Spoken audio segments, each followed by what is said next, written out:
भोसरी असंख्यांची कर्मभूमी असलेलं गाव, मूळची शेती, पैलवान आणि दुग्ध व्यावसायिकांचे गाव. MIDC आली आणि हळूहळू भोसरी गावाचा कायापालट व्हायला सुरुवात झाली. येणाऱ्या उद्योगांबरोबर महाराष्ट्र नव्हे तर देशाच्या कानाकोपऱ्यातून असंख्य कामगार, कारागीर, तंत्रज्ञ आणि कष्टकरी जनतेची भोसरी ही एक कामगार नगरी झाली. भोसरीचं या कामगार नगरीत रूपांतर होत असताना आलेल्या कष्टकरी जनतेला नागरी सुखसुविधा, शैक्षणिक गरजा, आध्यात्मिक अधिष्ठान अशा अंगानं कष्टकरी कामगार जनतेचं जीवन सुखी आणि समाधानी करण्याचे विचार एका माणसाच्या डोक्यात खोळत होते. सर्व मिळून एकत्र राहावे, सर्वांनी सर्वास चालवावे, सर्वभूत हिती रत व्हावे, ऐसेची वचन गीतेचे. हेच जीवनाचं तत्वज्ञान आणि जगण्याचं सार ज्यांनी मानलं होतं आणि याच उक्तीप्रमाणे आपलं जीवन व्यतीत करणाऱ्या त्या समाजाचा सर्वांगाने उत्कर्ष व्हावा यासाठीची अविरत धडपड चालू होती. पण अचानक एक आगंतुक त्यांना भेटला. गप्पा सुरू झाल्या आणि त्याच्या खांद्यावर हात ठेवून आयुष्य जगण्याचे 4 धडे ते देऊ लागले. पण त्या आगंतुकाचं मन कोणत्या तरी कलुषित विचाराने प्रभावित झाले होते. त्यानेच घात केला आणि क्षणात होत्याचं नव्हतं झालं. भोसरीच्या विकासाचा शिल्पकार, गोरगरिबांच्या हक्काचा आधार काळाच्या पडद्याआड केला. भारतीय जनता पक्षाचा तो विकास रथ तिथेच थांबला. एक लोकनेता हरपला. एका देव माणसाची भर चौकात हत्या झाली. अशा या गोरगरिबांचे कैवारी असलेला देव माणूस म्हणजेच अंकुशराव आनंदराव लांडगे.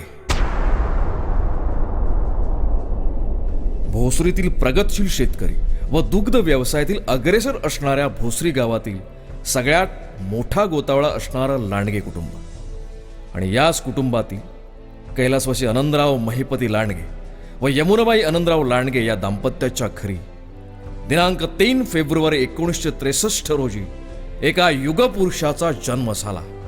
ते म्हणजे अंकुशराव. 2 बहिणी आणि 4 भाऊ यामधील सर्वात धाकटे व कुटुंबातील सर्वात लाडके असे अंकुशराव. थोरले बंधू बाबासाहेब. शेतीबरोबरच पैलवानीची आवड असणार हे लांडगे कुटुंब आणि या आवडीला अंकुशरावांनी शिक्षणाची जोड दिली.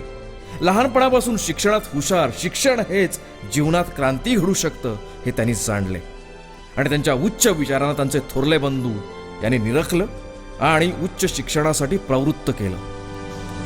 शालेय शिक्षणासाठी त्यांना अलेगावकर विद्यालय खडकी येथे पाठवण्यात आले.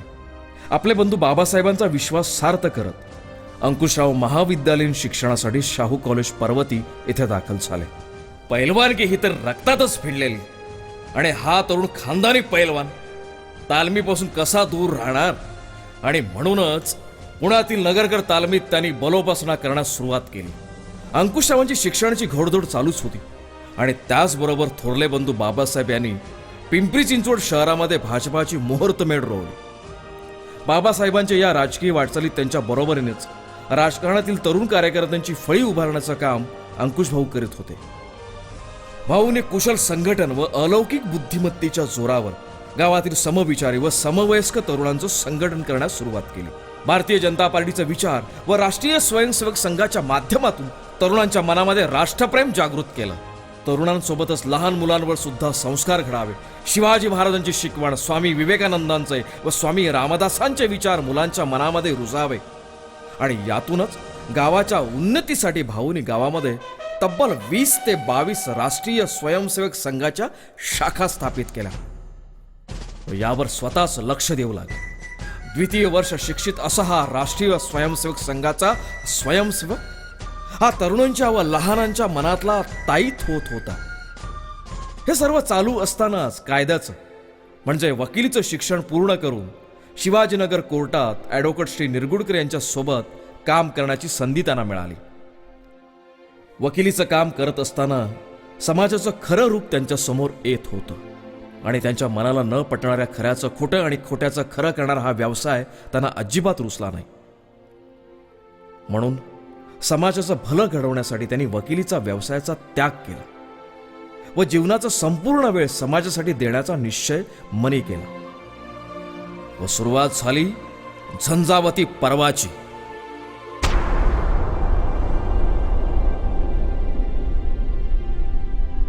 आता वेळ आली राष्ट्रहित जोपासण्याची.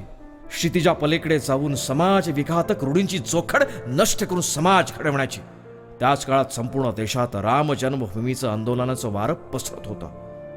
भारतीय जनता पक्षाने लालकृष्ण अडवाणींच्या नेतृत्वाखाली राम मंदिरासाठी एक वीट प्रत्येकाची या संकल्पनेतून संपूर्ण देशभरात राम रथयात्रा काढली आणि या राम रथयात्रेचं पुणे जिल्ह्याचं सारथ्य अंकुश भाऊंनी केलं.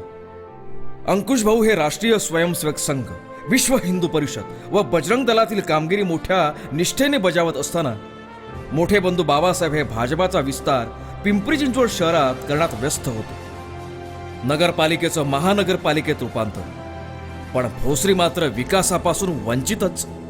उदरनिर्वाह करता झटणाऱ्या व कष्टकरी कामगारांच्या घरकुलाला साधी वीज नाही, पाणी नाही, रस्ते नाही, कुठलीही मूलभूत सुविधा नाही. सगळीकडे अंधार अंधार आणि अंधार. ही तळमळ दोघा भावंडांच्या मनाला सतत बोचत होती व ही सर्वसामान्यांची अवकळा दूर करण्यासाठी बाबासाहेबांनी निवडणुकीच्या रिंगणात उतरण्याचा निर्धार केला व त्याला अंकुश भाऊने व असंख्य कार्यकर्त्यांनी मोलाची साथ देऊन सन 1992च्या सार्वत्रिक निवडणुकीत बहुमताने विजयी केला. लांडगे घराण्यातील ज्ञानेश्वर सदाशिव लांडगे व कैलासवासी शिवाजीदादा जयवंतराव लांडगे, पोपटराव व पंडितराव लांडगे या सर्व लांडगे बंधूंचा सिंहाचा वाटा होता. बाबासाहेब शहरात सर्वात जास्त मताने विजय झाले व पुढे विरोधी पक्ष नेते झाले आणि भोसरीमध्ये विकास गंगा अवतरली. बाबासाहेबांच्या विकासाच्या कार्यप्रणालीने प्रभावित असलेल्या जनतेच्या लोकप्रियतेच्या शिखरावर असताना बाबासाहेबांनी मोठ्या मनानं स्वतः माघार घेतली आणि आपल्या अंकुश भाऊंना 1997च्या महानगरपालिकेच्या निवडणुकीत नगरसेवक म्हणून बहुमताने निवडून आणलं आणि भाऊंचा राजकीय प्रवास सुरू झाला. मनापासून असलेला जनसामान्यांचा कळवळा, अंगीकृत हुशारी, स्पष्ट वक्तेपणा या जोरावर महानगरपालिकेतील अधिकाऱ्यांच्या मनावर भाऊ अधिराज्य करू लागले आणि भारतीय जनता पक्षाच्या विरोधी पक्षनेतेपदाची धुरा भाऊंकडे सोपवण्यात आली आणि या तरण्यावान तरुणानं विकासाची एक गरुड झेप घेतली.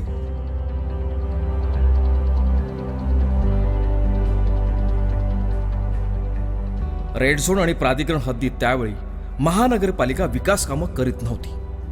त्याकडे तुम्हा सर्वांना कुठल्याही नागरी सुविधा उपलब्ध होतच नव्हत्या. भाऊंनी पुढाकार घेऊन व सर्व पक्षीय नेत्यांना एकत्र करून महानगरपालिकेने नागरी सुविधा उपलब्ध करून द्याव्यात असा ठराव मंजूर करून घेण्यात आला. प्राधिकरण हद्दीतील व रेड झोन बाधित भागातील नागरिकांना नागरी सुविधा पुरवण्याचा मार्ग खुला केला. आजही केवळ त्या ठरावामुळेच वीज, रस्ते, ड्रेनेज लाईन, पाणी इत्यादी विकास कामं होताना दिसत आहेत. ते केवळ भाऊंच्या मार्गदर्शनामुळेच.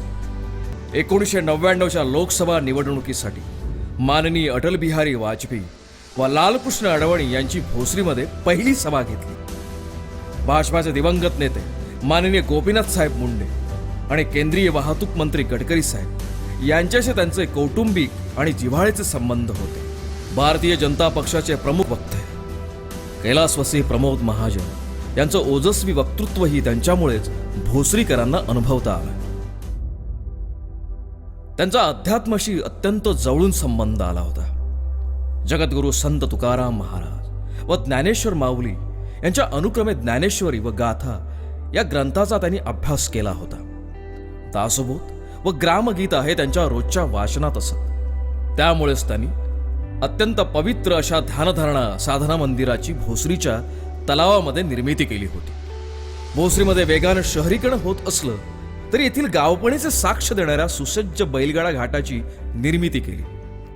परिसरातील अंकुशनगरमधील मल्लिकार्जुन, गणपती, साईबाबा, सिद्धेश्वर अशा पवित्र मंदिरांची निर्मिती केली. भोसरीकरांची गरज पूर्ण करणाऱ्या पाण्याच्या टाक्यांची निर्मिती अंकुश भाऊंच्या प्रयत्नातूनच करण्यात आली होती. सर्वंकष व सर्वांगीण विकास भोसरीच्या विकासाचे शिल्पकार म्हणून आजही त्यांची छबी लोकांच्या मनात कायम आहे. भोसरीचं सहल केंद्र आजही त्याच गोष्टीची साक्ष देत आहे, ज्याची निर्मिती सुद्धा त्यांनीच केली होती. आधुनिकतेची कास म्हणजे science and technology park, growth lab, भोसरीमधील आरोग्य विभागाचे कार्यालय, युवकांसाठी व परिसरातील खेळाडूंसाठी जलतरण तलाव व व्यायामशाळा, आधुनिक पद्धतीचं वॉटर पार्क, उद्यानं, शिक्षण क्षेत्रातील अतुलनीय सेवा म्हणजे वैष्णवमाता प्राथमिक विद्यामंदिराची उभारणी करण्यात आली होती, जी सर्वसामान्य घरातील मुलांसाठी निर्माण केलेली. रिकाम्या हातांना रोजगार मिळावा यासाठी अंकुशनगरमध्ये भाजी मंडईची स्थापना केली, जी आज अंकुशनगर भाजी मंडई या नावाने प्रसिद्ध आहे. गावाच्या चहूबाजूनं कमानींची निर्मिती करण्यात आली आहे. मोऱ्या संस्थानाच्या मोठ्या जमिनीची त्यांनी महानगरपालिकेला खरेदी करायला लावली व आजचे अनेक उद्यानं व बॅडमिंटन हॉल इत्यादी क्रीडा केंद्र उभी राहिली आहेत. सर्वसामान्यांच्या कुटुंबातील विद्यार्थ्यांसाठीची शिक्षण पंढरी म्हणून राजमाता जिजाऊ शिक्षण प्रसारक मंडळाच्या स्थापनेमध्ये महत्त्वपूर्ण योगदान. लोकांच्या सुखसुविधांसाठी ड्रेनेज वाहिन्या भूमिगत करण्याबरोबरच विजेचे खांब, नळ जोडणे, भव्य रस्त्यांची निर्मिती अशा अनेक गोष्टी भाऊंनी केल्या. सर्वसामान्य माणसाचा विचार कायम त्यांच्या मनात होता. भोसरीच्या उड्डाणपुलाचं काम होत असताना त्याचं योग्य नियोजन त्यांनी केलं. मूळ जागेवर घरांची पडझड रोखण्यासाठी त्यांनी एक खांबी पुलाची रचना करावी या विचारांचा पाठपुरावा केला. 6 पदरी रस्त्यापेक्षा 4 पदरी योग्य लांबीच्या उड्डाणपुलाची निर्मिती केली. जागेचे योग्य व परिपूर्ण नियोजन त्यामुळे सहज शक्य बनलं. अंकुशभाऊंच्या प्रयत्नातून उभारलेल्या भोसरी गावाचं मानबिंदू असणाऱ्या नाट्यगृहाला अंकुशभाऊंचंच नाव देण्याची दुर्दैवी वेळ आपल्यावर आली. आज शब्द अपुरे पडतील, पण तुमचं कार्य इथं मांडणं अवघड होऊन बसेल. किंबहुना म्हणूनच तुम्हाला भोसरीच्या विकासाचा शिल्पकार म्हणून ओळखलं जातं.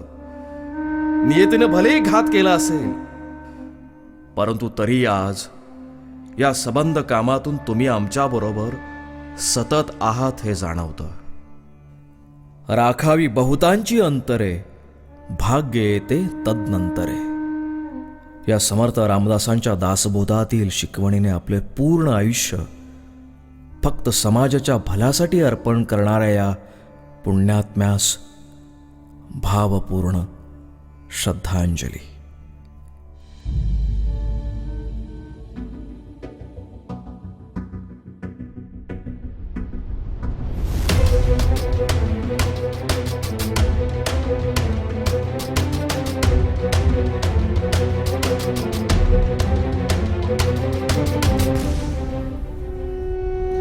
आन बान अनशान भाऊ तुम्ही आमची, गगनाला भिडणारी तळपती वीज तुम्ही, वादळात तेवती दिव्याची वाट तुम्ही, भोसरीच्या मातीतला मायेचा हात अंकुश भाऊ, अंकुश भाऊ, अंकुश भाऊ, अंकुश भाऊ. ओ मन गटात ज्यांच्या बळ होते तलवारीला पेलण्याचे, अश्रूही त्याच हातांनी पुसले तुम्हीच दैवत आमचे. जनसेवेसाठी धरली तुम्ही पेट ती मशाल, घनदाट अंधाऱ्या वाटेवरती टाकला प्रकाश, तुम्ही टाकला प्रकाश. भाऊ सोडून गेलात तुम्ही. साऱ्या भोसरी गावावर अवकळा पसरली होती. हजारोंचा जमावण हातबल नियती झाली होती. घर, व्यवसाय आणि राजकारण जबाबदारी आम्हा चिमुरड्यांवर आली होती. आता केलाय आम्ही साऱ्यांचाच न्याय निवाडा. स्वप्न तुमची उराशी घेऊन झालोय सक्रिय आम्ही. कारण अजूनही मन मान्य करत नाही. या जगात नाही तुम्ही, या जगात नाही तुम्ही.